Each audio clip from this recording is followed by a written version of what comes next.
I pledge allegiance to the flag of the United States of America and to the republic for which it stands, one nation, under God, indivisible, with liberty and justice for all. Well, welcome to our guests. I don't think we need translation services. Would everyone agree with that? Maybe in French? All right. So item A3, I will entertain a motion to approve the agenda. I move to approve the agenda. Been a motion by Director Ashton to approve the agenda. Second. Second by Director Stevenson. Moving on to B1, public comment. Do we have any requests for comment?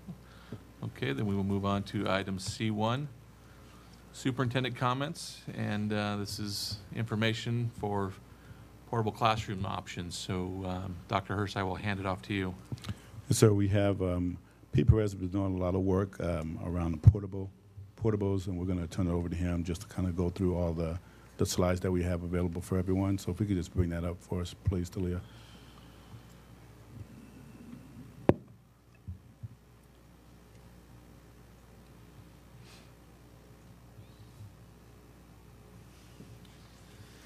All right.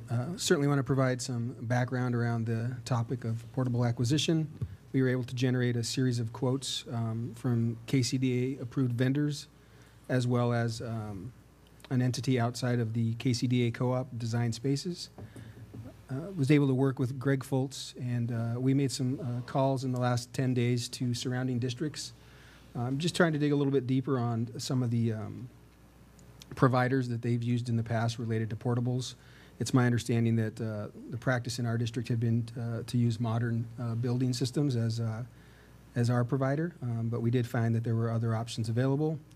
In doing that legwork, Greg and I were able to communicate with Design Spaces about the availability of some used portables that were accessible immediately. There's one that's currently housed in their yard in Airway Heights, and another that's down in Richland. And so we would have an opportunity to go and look at those structures should we decide to go that direction. The other vendors are all related to new portables. They would be off the line, fresh structures that we would order and put in place. If you look down below in the analysis, I'm going to skip ahead just a bit, you'll see Modern Building Systems identified as surplus. During this process, what we were able to communicate with Modern, they had a canceled order. So that surplus refers to a cancellation in their manufacturing line, not an actual surplus building that's out there in school surplus circles. It's just a break in the line. It was a canceled order. Those are pending any other groups that are aggressively pursuing portables. And what we've learned in this process is that it's a very hot market. There's a unique opportunity to get access to portables throughout the Northwest. The other quote from Modern Building System would be a new structure outside of those surplus items, and the only additional change there would be noted in the delivery date, which would be in late September. Back to specifically to the Design Spaces bid. It would be a unique opportunity for us outside the KCDA co-op, and the market conditions related to the hot market, the limited availability, and the time that we would like these units in place. We feel gives us an opportunity to go outside the traditional bid requirements procedure and move forward with making that purchase if the board decided that that was the most reasonable option for our system.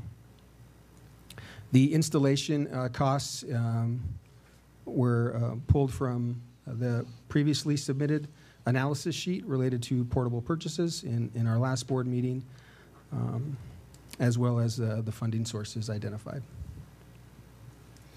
I believe there's also an image about placement of the portables, which indicates that we would plan to put them at Wahitas on the south end of the property off what is currently the K1 wing of that building.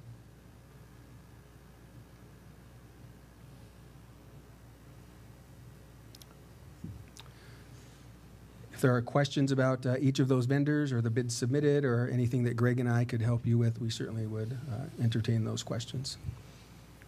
I have a question pertaining to the dry one that we could purchase used. As I'm aware, all of the restrooms at Wahitas are Jack and Jill bathrooms.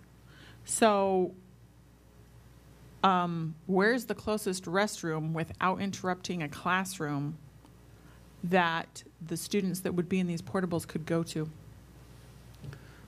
The plan moving forward, if we were able to purchase these dry portables, in my conversations with Mr. Foltz and with Orland Favreau, have been to retrofit those with our own bathrooms, actually plumb the ones that we would purchase from Design Spaces. So those portables would, in fact, have a bathroom in them. They would essentially be turned into wet portables. What's that cost? Yeah. Yeah, the initial cost we had talked about, we don't have a firm figure for the board. Greg is here and perhaps could provide an estimate, but that would be related to, I think, two factors. One is whether or not our maintenance crew performed that work, or we were able to contract that out for adding an additional restroom. And that location that you're planning on could be plumbed to accommodate a wet portable.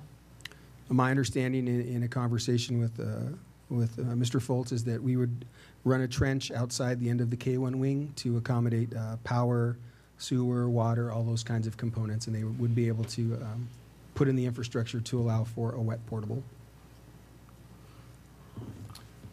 My memory, I could be wrong, and Greg might be able to correct this. It seems like when Wahitas was built, there was always discussion about make sure it's able to be added onto if possible, and I think they did. The idea was to stub out electrical and plumbing there for the future. Is that? Yes, please.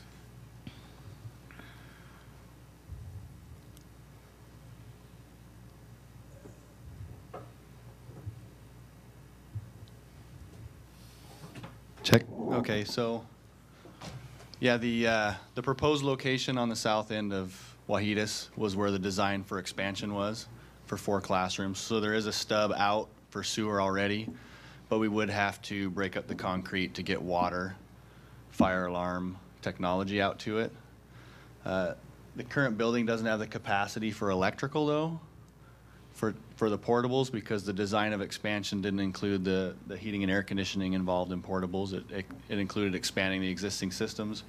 So we would have to get electricity from somewhere else, which is located on the south side of Scootney Road on the CBHA property is where Big Bend currently is at. So we'd have to get that to the portables from there.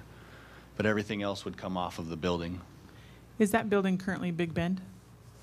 Is the power hoop the supplies that building? Yes. Okay. Current supply to the building for us, though, comes from the northeast area, over by where the food service drop-off is there. Okay. What's the approximate cost to bring that power in? I Just assume they have to do it, right? yeah, Big Ben would have to come to the transformer and set a transformer. And looking at crossing a road, it's not going to be cheap. The number thrown out today was between 40 and 50,000. That's what I figured. But that's just a number thrown out, thinking crossing a road. Okay, that's just to get electrical to the portables. Yeah. What about for in-district or out-of-district to take a dry portable and turn it into a wet portable? I haven't gotten any numbers on the estimate of doing that. Obviously, if Orland's crew is able to do it, it's a minimal cost, several $1,000s. But if we had to hire it out, we got to pay the labor on that. So probably $15,000 a piece. Per portable, Per portable. not per room. Per portable. Okay, so up to potentially an extra 30,000. Yes. So where was the addition at that was planned into the architecture to begin with? That's not where the portables are going, apparently. That's where we plan on putting the portables. How are we going to have power to the addition? We were going to pull it from there? We didn't have a plan to add on? The additional power requirements to extend the building only included lighting and outlets, where portables include electric heat and refrigeration or air conditioning. A lot more pool. There's a lot more. There isn't enough power in the design. The design was designed for the chiller loop to extend for air conditioning and gas heat for the classrooms.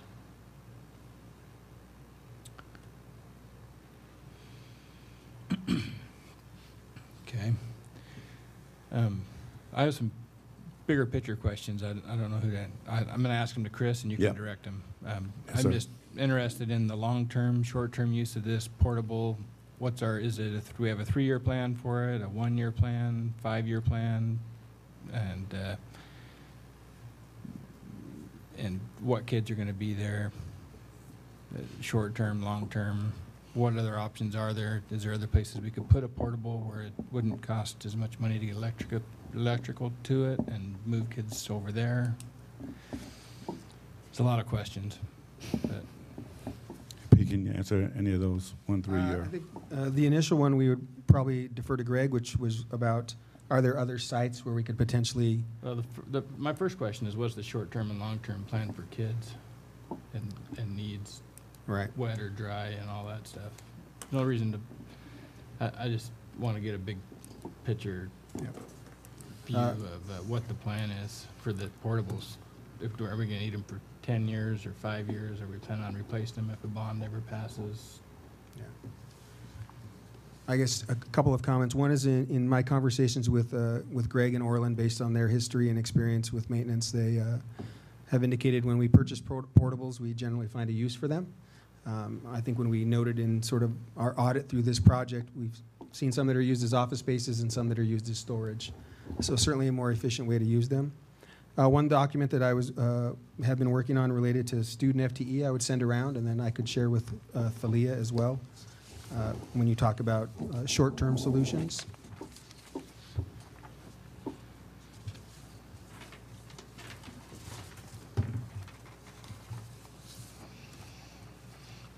What that document indicates is the total number of teachers at each site. That would be the left-hand column under each school name. And then the total student count currently at that campus. The bottom of the 5th grade there, you see totals for this school year.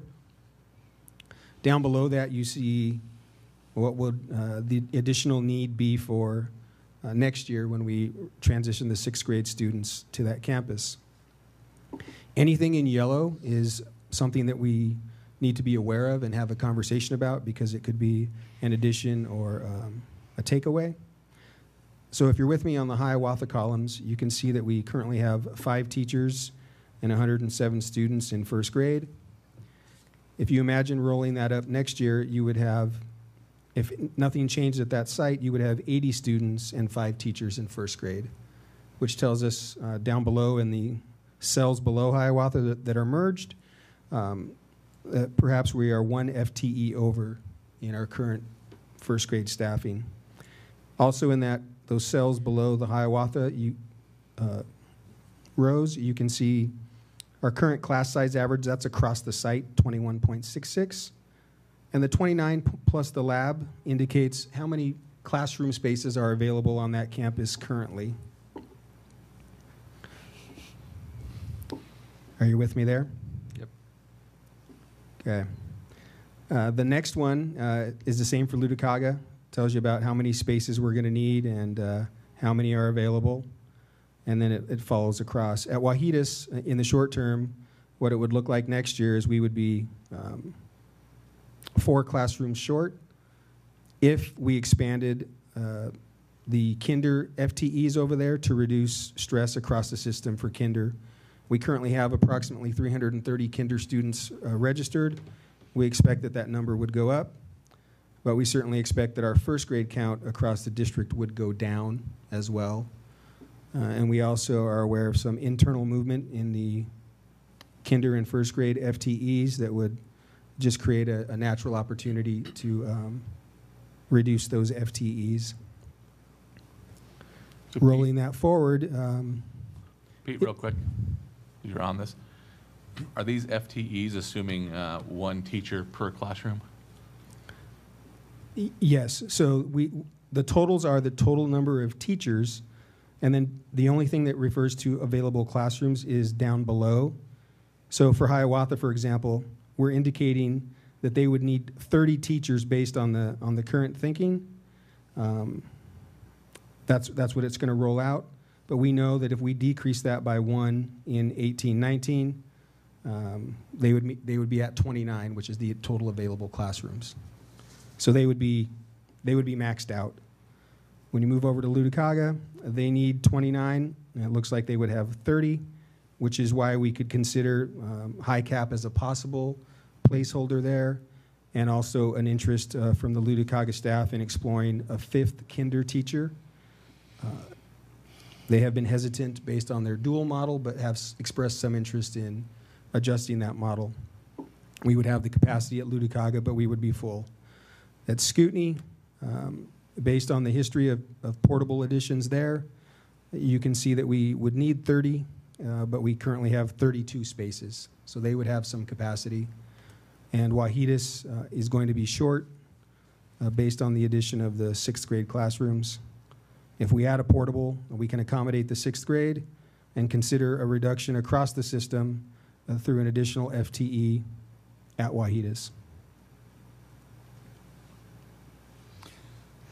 So fast forward to 2021, are we planning on 3 sections per building, or what are we planning on there? That's what the I principals are. understand next year's Yeah, being, that's what the but principals are year planning after on. that and the year after that. Does this also take into account the new state regulations? Is that 1920 school year that K through 3 has to be a 1:17 ratio? Yeah. This does not take into account that ratio. So if we made a commitment to that ratio in planning for the following year that Director Johnson just mentioned, we would actually be short of space if we were going to honor that commitment of 17. Now, to be clear, I'm just doing the math in my head. That really has nothing to do with K-8 reconfiguration, though. We were going to hit that regardless. Yes. If we didn't pass a bond. Right. Okay.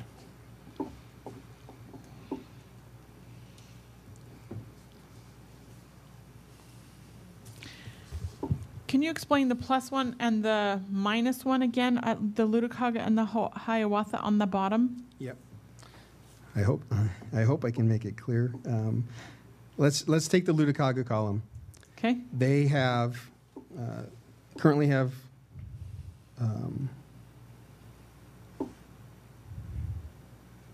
hang on a second. So they'll need, if you look at the 6th Yeah. column, they'll need 29 teachers for 2018-2019 school year, but they'll have 30 classrooms plus a computer lab. Hiawatha will need 30, but they have 29 plus a computer lab. Correct. And Okay. if we you've got that exactly right. So if we decrease the number of teachers at Hiawatha in 1st grade by 1, that's how we hit 29. Okay.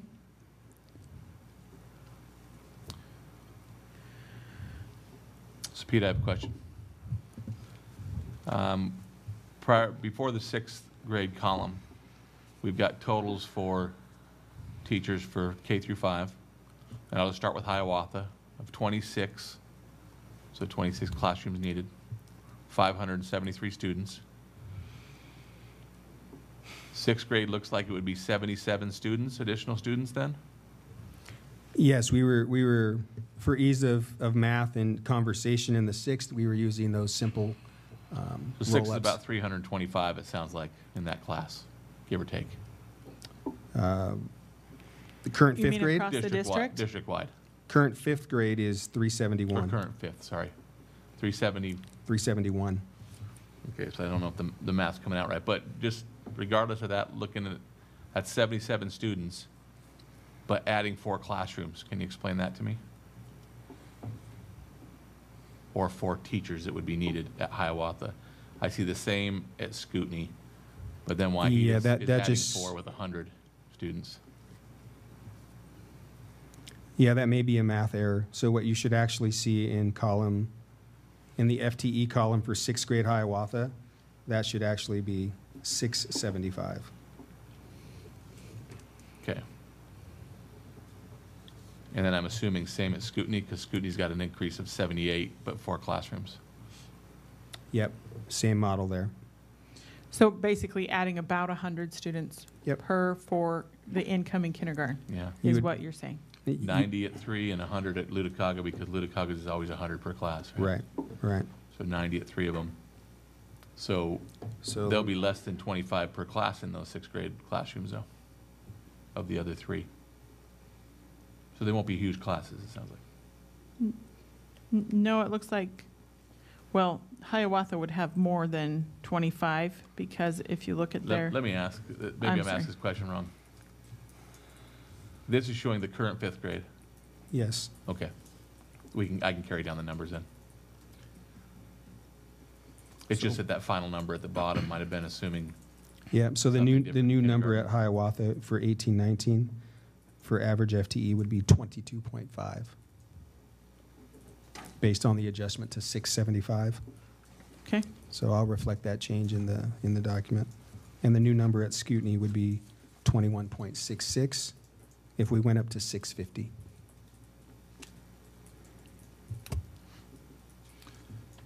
So on the lease options that we haven't discussed yet, I assume the 36-month lease is a monthly payment, and this total cost is the ending cost? Or is it an upfront lease where we pay the whole thing upfront for 36 months? I believe it's a monthly lease, yes, not an upfront cost.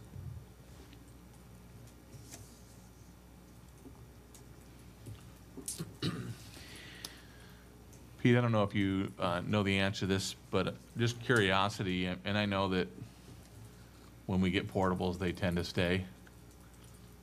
We were able to relocate some from Hiawatha, which I was glad for, because I remember when we put those in, our feeling as a board at that time was really, let's please not put anything in there that we're going to be looking at again in 20 years.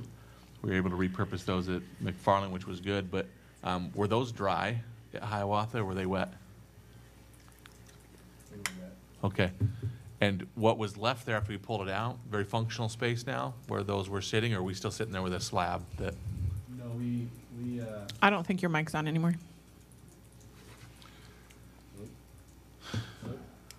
moving those was a substantial cost, though we found out later that we didn't Yeah, no, necessarily, as but, a board, we're aware it cost $50,000 to $70,000 to move a portable Yeah. across town. So, to me, moving them's a big deal. It is, but we did leave the infrastructure in the ground. but at it just, Hiawatha. what is it now, a slab that's still there? That's used- Asphalt pad. Okay, that's used as playground. Playground. Area, okay. Yep. The reason I'm asking this is because, is there any idea of what if we were to say, okay, after however many years, we want to get rid of these, do you know what they purchase these back for, Pete? I'm not aware of the resale value. No, they usually go to surplus and see if another district wants them, whatever you can get for them. What did Quincy say they had 2 on surplus? They were on surplus and went to a school district in the area under a sealed bid. Okay. So nobody really knows the answer to that one. All right. I don't imagine it's much money, but I was just curious. The right person could easily turn these into duplex. Sure. But the right person knows how to buy stuff from surplus auctions for free. That's correct. That doesn't help the district. So my concerns at this point, I know we need the portables. I'm in favor of purchasing the portables. I should rephrase it. I'm in favor of leasing the portables at this moment. My concern is the location, because I'm trying to think ahead and thinking of space, and it's going to be right on the spot where a facilities committee could say there's already been a design to build here, we want to build here. And I know what it cost. I'm going to say, as a board member, if I had known what it cost to move a portable off the parking lot in McFarland, I would have never approved putting it there in the first place. But that's not anybody's fault necessarily, but now I know what it costs to move portables, and so putting it in the right location is a big deal to me.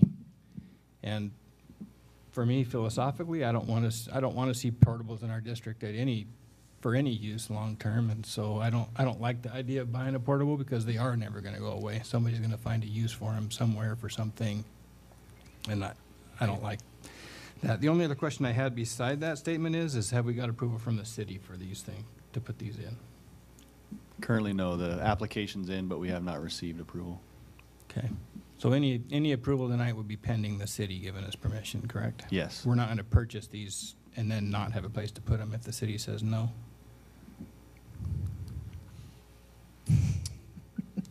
Wow.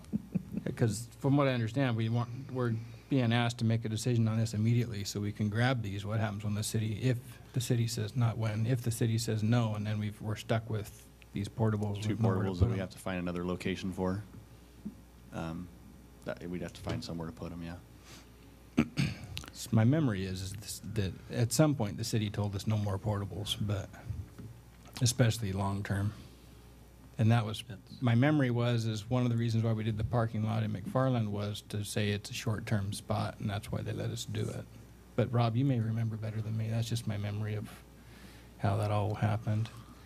I don't know if that was why they let us put it there, but I think as a district, we were thinking we want this to be short-term. We won't have to spend the extra money to build a foundation because there's already blacktop there to put them on. I think we were just looking at costs and really hoping it would be short-term, but that is contingent on a bond. Yeah. So I guess my main concern is where is the location? And for me, I'm a lot more comfortable leasing than purchasing. I know the costs are close, relatively, even percentage-wise they're not close, but dollar-wise I realize why somebody would say you should buy them rather than lease them and hope that there's some money there in the end. My motivation for leasing is I know they'll be gone in 3 years, but I'm agreeable on that one. They're too easy to use afterwards and too expensive to get rid of. especially on a spot where I feel like we want to expand it someday right there in an actual facility. Is your feeling that if we were to lease, then even if the community or even if the district, through looking at our options, there was a decision to expand Wauhetas classroom space, by the time you passed a bond to do it, plan for You're it, 3 years your out. 3-year lease is up and they'd be out anyways? Okay, that's what you're saying. I mean, best case scenario, if you passed a bond a year from February, my general memory of how those things work, you may be a few months off, but you're pretty close. Right. I'm not super comfortable with paying a whole bunch of money to get power there, but we're going to have to pay to get power somewhere. That's why I don't have power to my shop. It's the same issue. I'm nervous about buying a dry one, used or not used, for cost and not having any estimates whatsoever on, and just a guesstimate on creating them, making a wet one. Well, for me, it needs to be wet, and so I agree. when you I go to the think lease, dry you is not an can't option take whatsoever. you can't lease a portable and then move it and put bathrooms in it. And so, to me, I'm basically at the Modern Building Systems $217,000 lease is where I'm looking at. Because Right, the I guess design I was spaces referring one's to- less, but it's dry, and you can't Right. take somebody else's property and start building bathrooms on it. I'm assuming.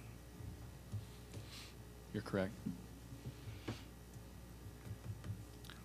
So how quick do we actually need an answer? Is it alternative that we have it tonight? Or can we have it 1 week? I understand it's that, the ones we're Yeah. talking, that at least that Tony's leaning toward, or the surplus ones that, right, that it's like No. Yeah. first come, first serve? Yeah, the problem with waiting, for me, I prefer the lease option. I'd prefer to go to the Modern Building surplus ones, which, because they'll be available for the school year. The risk of waiting is not having them till late September, and we've got to find a place Yeah, for kids. but we for a also month. got the question of whether the city's even going to be able to let us permit them. So you don't have on Yeah, here but if you do a we, lease, you're not out. Yes. I mean, you're That's out. true. At my math, you're out $6,000. okay, so if we did the lease options, you don't have in here delivery dates. You have delivery dates if we purchase. What are delivery dates if we lease? I believe that the delivery dates will be identical to the purchase dates, but I will confirm that with the folks at Modern. Unless they won't let you lease the surplus one for some reason. I don't know why they wouldn't. Correct. But we can- Because we have mid-June to end July. I mean, that's like a 6-week window from Modern Building Systems, so. One's dry. Yeah, I don't, So I'm not end in of favor July? the dry one. It's end of July. And how firm was that estimate, Pete, for delivery? For delivery date, we went back and forth several times prior to the information about the surplus ones being available. And when we shared our concern about the late September delivery, he knew we were anxious about having those delivered. So when we called with the question about the lease option, if that's the direction that the board goes, then we certainly will get a firm answer from him on delivery date. And is our expectation as a district that we would have all electric and plumbing sitting there ready for it, or we're going to then start with that after the building gets set? The plan I'm working on is water and sewer extended out before they arrive, and then hook up our underground in place before they arrive. Then while they're setting them up, we have the contractor hook the rest of it up. So what's your expectation of after they're set in place and skirted, how quickly would we have them ready to be used and ready to be moved into by teachers? I'm saying not students necessarily. It's going to be tight to get it done before school starts. Could I push, mean, it's- could push school back to after Labor Day. So you're saying if delivery by Some them board was members have end put of MOUs. July, you're thinking it's Well, still if the- going to be tight? If they delivered, let's say they delivered the end of July, Uh-huh. it's going to take them 2 weeks to set up. Probably push us 2 weeks back after that if we had all our ducks in a row before they came. Then it has to, get inspected and get building occupancy and. Do you have an estimate from Big Bend on how long it would take them to be set up, ready to use power? I just met with them this morning. Okay. So no, and they were just spitballing numbers Yeah, it was just. with a $10,000 difference and had no idea. It was, give me something. We can't, the issues at Wahidas, and the form isn't up there about locations of what's already in the ground around the building and where we can actually physically put stuff. That's that location is the only place we can fit 2 portables remotely close to the building. Otherwise, they'd have to be way out on the baseball field. And then, I know it's in the way of adding on, but that's where everything's already at to extend the building, so we thought that was made kind of a no-brainer there. The cost of electric is, we can't go overhead across the road because of all the issues that happen with CBHA, so it's an underground issue, and there's a lot of utilities. Is there any between way there. the city would approve it overhead if they know it's a 3-year deal and it's going to be gone? We could apply for a variance. You could, yeah. I don't know how willing they're Yeah, to accept it, because I know Yeah, and it there's would- been several others that asked. we'd have to work, Big Ben would have to apply for it, and Have we'd there have to been work with short-term them. ones like that, where they know it's Can gonna you be gone? scroll down on the map, just That's so a we can question kind for of them. see I that, know just a some little they bit further, said so we no can on see the- that road short-term. between As far as you can CBHA? go. Is that it? Yeah. Okay. Yeah. Thank And you. if it's a lease, it's guaranteed to be Yeah. gone. Not necessarily. Well, if they only There- give you 3 years and then and they tell you have to tear it out, then it'll be gone. So let's say That's true. it's not available for students until right after Labor Day. What are the options? I think I know the options for kindergarten. You can just keep bigger classes and let that teacher help out in classes, I guess, for a couple weeks. But in 6th grade, what do you do with 3 6th grade classrooms for that time? Well, right now, if we consider the campus options, it would be whether or not we could access the current computer lab as a teaching space for a short time and and that computer teacher would have to provide those specials in the classrooms for that 1 or 2 week period. That's one option to consider for just one classroom. Based on the total count and need next year at Scootney, there would also be 2 portable classrooms that would not have students in them consistently day to day over at Scootney. So that would mean those students being off-site, which I know we've done in the past. We had a group of Scootney 5th graders, I believe, that were housed at Luticaga for a time during construction. And we also have some capacity, we believe, in the 300 wing at McFarland, where we're considering placing the preschool, and we've had a conversation with the high cap folks, but McFarland has some interest in those classroom spaces as well, but that's certainly still an option we could consider. So there's some options. I was joking, but I really do think it's an option if worst case scenario, to push school back a couple weeks if we know we're gonna have classrooms in 2 weeks, rather than tell somebody's parent, you have to go over here for 2 weeks and then you've gotta move your kids to another school. I was being a little bit funny, but a little bit serious about, all that takes is the board approving a new calendar. If worst case scenario, you have to change the date. Well, what about even the feasibility of doing that for a class, for those 3 6th graders, the 6th grade class? Would that be just too difficult to catch up from a district-wide point of view later? I think that would be a challenge for the classroom challenge, yeah. teachers. Okay. It's no different than a snow day from my view. Yeah. If you've got to take 14 days off, if Mount St. Helens blows in August, you're doing the same thing. So to me, it's, you work with what you have, worst case scenario. I don't see any reason to spend $70,000 to make sure that the kids can be in classrooms, or to make the wrong thing, or to buy the wrong portable, or any of that stuff, from my view. We have options, sounds like, so that was what I wanted to find out.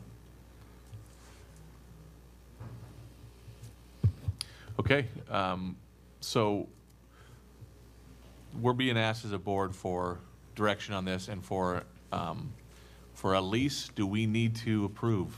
Or is that, I mean, obviously the discussion's important, but do we need to have a formal action for a lease since it's not a capital expenditure?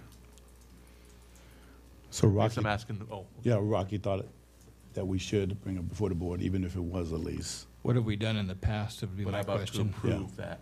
Oh, Did we approve the last? I mean, lease you we brought did? it to us, and we've all thought about it, and Yeah. we can get a consensus, or we can have a formal vote. I just don't know Yeah. if we're required, and if we vote on it, it's not, we can't vote on something that we're not required to either. Yeah, my feeling is I'm pretty sure we voted on the last lease that we have. So if it doesn't hurt and it's consistent, I'd rather be consistent. So And here's on my, the air of right. That was the Right. first time we ever leased a No, I'm portable, with so you. we also, I'm just saying, I'm also for, if we're not doing it right, let's figure it out and then do it right, but I don't think it's gonna hurt to have right. a motion for this. But having a motion and a vote doesn't make anything wrong. It just makes it extra right, from I my think, view. yeah, I think I agree with that. so my perception, or my concern is, so let's say we decide to do the 3-year lease and a bond never passes. I'm guessing they would give us an extension on the lease, is that? Then we're just gonna keep continually leasing and leasing and leasing. That's the risk of leasing versus purchasing. But at some point, those portables are still gonna be gone. And for me, surplus is not free, but surplus is close to free for me. I think you're gonna sell that building back and get anything out of it. I think if you listed our portables today, they're not worth anything. It's just my personal feeling. I know what buses sell for example. They're not near what we pay for them, if you can get somebody to actually buy one. You know, and depending on where we're at in 3 years, hopefully we don't have to make this decision, but also, Jen, I'm sure purchase would be an option, and we'd be purchasing used portables at that point, not new ones Purchasing So- our own used, right. in place. So, this, Leasing, from my view, leasing is never good for things that go up in value. Things that go down in value, leasing to me makes a lot of sense. That at some point the building's worthless. There's been some really good questions. Do we feel as a board that we've had enough discussion? We're ready for a motion on this, or there's still more questions? Okay, I'll entertain a motion.